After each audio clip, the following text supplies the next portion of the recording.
अब विशाखा जी के विषय में एक चर्चा बताऊं निकुंज की। हमारे प्रियालाल जी के नव निकुंज में प्रियालाल जी के निवृत्त निकुंज की जितनी भी सखियां हैं उनमें दो प्रधान सखियां हैं, ललिता और विशाखा। और ऐसा कहो जावे कि ललिता विशाखा ये दोनों किशोरी जी की सखियां हैं। ललिता जी जो हैं वो थोड़ी भोरी हैं, थोड़ी कम बोले, थोड़ी भोरी हैं, स्वभाव उनको किशोरी जी जैसा है। पर विशाखा जी जो है ना ये थोड़ी सी चतुर शिरोमणि है, थोड़ी सी बोले भी ज्यादा है। कछु गलत दिख रहे हो होगो तो यूं नहीं है कि छोड़ दे चल दे, वो टोक देंगी चाहे ठाकुर जी क्यों नहीं कर रहे हो। तो श्री ललिता विशाखा जी का स्वभाव थोड़ा सा तेज है, थोड़ा सा। एक बार की बात है, किशोरी जी मान करती हैं, रोज ही मान करती हैं किशोरी जी। तो मान लीला रोज होती है, ठाकुर जी मनाते हैं, किशोरी जी मान करके बैठी हैं। अच्छा पूछी गई काय बात से मान करके बैठी, बोले ऐसे ही मन कर रहा था, मान कर लिया। बड़ी अद्भुत लीला है महाराज जी कुंज की। एक बार ठाकुर जी ने कही कि मैं मान करूंगा, किशोरी जी बोली हाँ आप मान करो मैं मनाऊंगी। ठाकुर जी ने ऐसा मान किया, किशोरी जी तो रोने लगी। ठाकुर जी बोले ये बात गलत है, रोवे की नहीं थी, मनावे की, आप रो क्यों लगी। बोले अब कहा करें, आप ऐसा मान कर रहे हो। सो किशोरी जी के नेत्रन में अश्रु आ गए। सोई विशाखा जी आई और ठाकुर जी को हाथ पकड़ के बोली कहा भाई तुमने कैसे रुवाई हमारी श्यामाजू। अरे कछुना ही रोज मान करें, आज मैंने की मैं कर लूं। सोई रो गई, नहीं नहीं नहीं नहीं आप मान नहीं कर सकते। और विशाखा जी ने नियम बना दियो, आज से निकुंज को नियम है, कहा अगर कोई बात किशोरी जी को बुरी लगी तो किशोरी जी मान करेंगी, आप उनको मनाओगे। और हे लालजू यदि आपको कोई बात बुरी लग जाए तो आप आकर किशोरी जी से कहोगे कि हमको बुरा लगा है, चलो आप ही मान करो, हम मनाएंगे। आपको मान करने का अधिकार ही नहीं है। किशोरी जी को बुरी लगेगी तो भी किशोरी जी मान करेंगी, और आपको बुरी लगे तो किशोरी जी को बताती हूं हे श्यामाजू मुझको बुरी लग रही है, मान कर लो। किशोरी जी कभी नहीं मनाएंगी, ये नियम है ठाकुर जी जो आज्ञा। ये विशाखा जी हैं।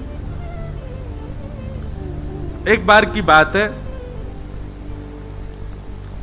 ठाकुर जी बोले ए विशाखा जी, बोले हाँ तुमने बढ़िया नियम धर दियो हैं, हमें बुरी लगे तो किशोरी जी मान करें, जो कोई बात है, हमें प्रेम को अधिकार है। और भूले मत करो मैं हूं त्रिलोकी नाथ हूं। और बात त्रिलोकी नाथ आदि ये सब बात तो पीछे की, पर हर बार मैं ही क्यों मनाऊं। किशोरी जी से हो के तो कभी कभी मान ना क्यों करें। अच्छा किशोरी जी ऐसा नहीं, आप यूं मत सोचो बहुत क्रोधित है जाए, न की करें बेचारी। लेकिन ठाकुर जी बोले फिर भी क्यों करें, रोज मान करें। किशोरी जी को मान छुड़ाओ। विशाखा जी बोली हम ये काम करवा देंगे। तो बाकी की सब सखियां बोली नहीं नहीं नहीं ये असंभव है, ये नहीं हो पाए। बोले नहीं, विशाखा जी बोली मैं करा दूंगी या काम को।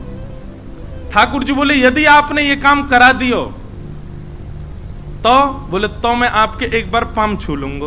विशाखा जी बोली रही पक्का, बोले हाँ बिल्कुल पक्का है, ठीक है। ललिता जी के तो पांव छूते हैं ठाकुर जी।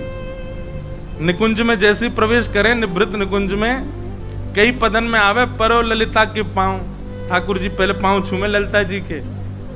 तो किशोर छून ना दें वो बात अलग है, पर ठाकुर जी जैसे हमारे कोई प्रेमी मिल जाए तो हम उनको देख के दूर से बिलैया दंडोत करें ना, ऐसे ठाकुर जी दूर से हाथ तो जोड़े, नीचे ने सर झुकामे ललिता जी को। विशाखा जी को नहीं करते। विशाखा जी बोली हमको करनी पड़ेगी अगर हमने आपको काम करवा दियो। किशोरी जी मान नहीं करेंगे कभी। बोले हाँ हमारो काम करवाओ। एक दिन किशोरी जी बड़ी आनंद में बैठी, और आनंद में बैठे भय किशोरी जी ने अपनी सब सखियन से कहीं आज मोकू बहुत सुख है, रहो कछु मांग लो। तो सखियों का ऐसा स्वभाव है कि किशोरी जी अगर कभी ऑफर देती हैं कि भाई कछु मांग लो, तो सखियां कुछ कहती नहीं, अरे श्यामाजू आप सदा प्रसन्न रहो, राजी रहो, यही स्थिति में रहो, हमें यही चाहिए और कुछ नहीं चाहिए। कभी कोई वस्तु, कभी कोई भाव तो कभी मांगती नहीं, ये स्वरूप रहा है सब सखियों का। आज किशोरी जी बोली कछु मांग लो, ललिता जी बोली आप राजी रहो, चंपकलता बोली आप प्रसन्न रहो, सब सखियां बोली आप राजी रहो, हे श्री जी बस यही चाहिए। विशाखा जी बोली नहीं नहीं, मुझको कुछ और चाहिए।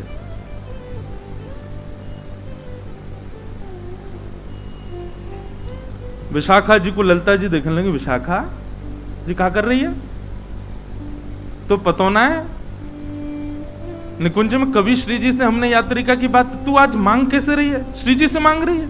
अरे याते पड़ो और कहा मैं लगो कि श्री जी के सन्मुख हम रहें, उनकी लीला को दर्शन करें, उनके समीप विराजें, और कहा चाहिए तो तू के नहीं नहीं मैं तो आज मांग, और आप शांत रहो, मैं आज मांगूंगी श्री जी से। श्री जी बोली नहीं नहीं नहीं आप मांगो। विशाखा क्या चाहिए बताओ।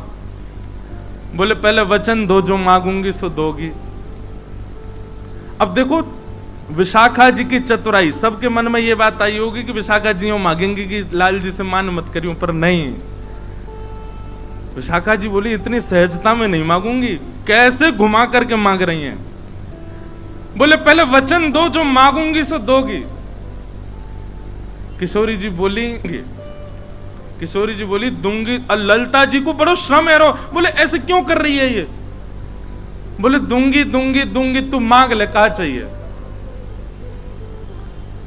विशाखा जी सब सखियों के मध्य खड़ी होकर के बोली, आपके सदा हृदय में रमण करने वाले आपके हृदय बिहारी श्याम जू, उनको मुकु दान कर दो, उनको मुकु दान में दे दो, आपके लाडले लाल मुकु दान में मिल जाए, ऐसी कृपा कर दो। सखियों के नेत्र सजल हो गए, सामने किशोरी जी के नेत्र बंद हो गए, नेत्रों से अश्रु छलकने। ललिता आदि ने अपने हाथ आगे बढ़ा दिए और सब विशाखा को क्रोध में भर करके देख रहे हैं। ललिता जी बोली अरे विनोद कर रही है श्री जी, आप क्यों नहीं नहीं नहीं, यानी 3 बार वचन मांगो है। विशाखा तू विनोद नहीं कर रही ना। विशाखा जी बोली बिल्कुल विनोद नहीं कर रही हूं, आपके हृदय के बिहारी लाल जी को सदा के लिए मोह दे दो, यही दान चाहिए। किशोरी जी अपने आसन से खड़ी हो गई और बगल में विराज रहे ठाकुर जी को हाथ पकड़ करके विशाखा के हाथ में दे दियो और अपने सिंहासन पर विशाखा को विराजमान कर दिया और स्वयं बगल में चंवर लेकर के किशोरी जी खड़ी होंगी। ये दृश्य देख करके सबका हृदय फटने लगा। ये कैसे कर सके विशाखा। विशाखा जी जैसे ही ठाकुर जी को हाथ पकड़ करके सिंहासन पर विराजी, बोली अब निकुंज की अधिष्ठात्री मैं हूं, क्योंकि मैं सिंहासन पर बैठी हूं और प्रियतम अब मेरे अधीन है, तुम सब मेरी सहचरी हो, अब मैं जो आज्ञा करूंगी वही चलेगी। हे किशोरी जी, लाल जी को आपने मुकुट दान किया है तो अब लाल जी मेरे है गए, परंतु मैं निकुंज की अधिष्ठात्री हवे के काजे अपनी सहचरीन को कछु भी दे सकूं, या हमारे में उपहार के रूप में, भेंट के रूप में, और उपहार भेंट भी मत मानो, मेरी ही वस्तु है, लेकिन ध्यान रखवे के काज, संभालवे के काज में अपनी वस्तु आपको दे रही हूं। याद रहे मेरी वस्तु को चेहरा पे कभी शुष्कन नहीं आनी चाहिए, कभी उदासी नहीं आनी चाहिए। लो मैं अपनी वस्तु आपको दे रही हूं।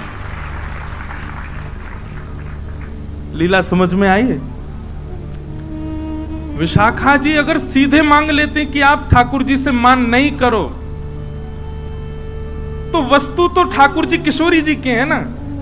विशाखा जी ने पहले ठाकुर जी को अपनो बनायो और अपनो बना करके किशोरी जी से बोली अब मैं अपनी वस्तु आपको दे रही हूं, और कोई अगर अपनी वस्तु देवे तो जाकू वस्तु दई जा रही है, बाकी जिम्मेवारी है कि वहां को ध्यान रखी हो। मैं अपनी वस्तु आपको दे रही हूं। हे किशोरी जी, मेरी वस्तु के मुखमंडल पर कभी भी शुष्कता नहीं आनी चाहिए, आप कभी मान नहीं करो। ये बात सुनकर के और सब तो खड़े रह गए। ठाकुर जी ने प्रणाम किया, जय हो विशाखा जी आपकी, मान गए आपको। और तुरंत विशाखा जी खड़ी है गई और किशोरी जी के चरणन में दंडवत प्रणाम करके हाथ से चमर ले लियो, हृदय से लगा करके तुरंत विराजमान कियो। हे श्यामा जी, ये दृष्टता क्षमा करें, पर ये नेक देर को जो ये बदलाव भयो ना निकुंज में, ये इनको पावन में गिरवे के काज कियो मैंने। लेकिन अब याद रहे, मेरी वस्तु गिरवी दइए मैंने आपको, ध्यान रखियो इनको।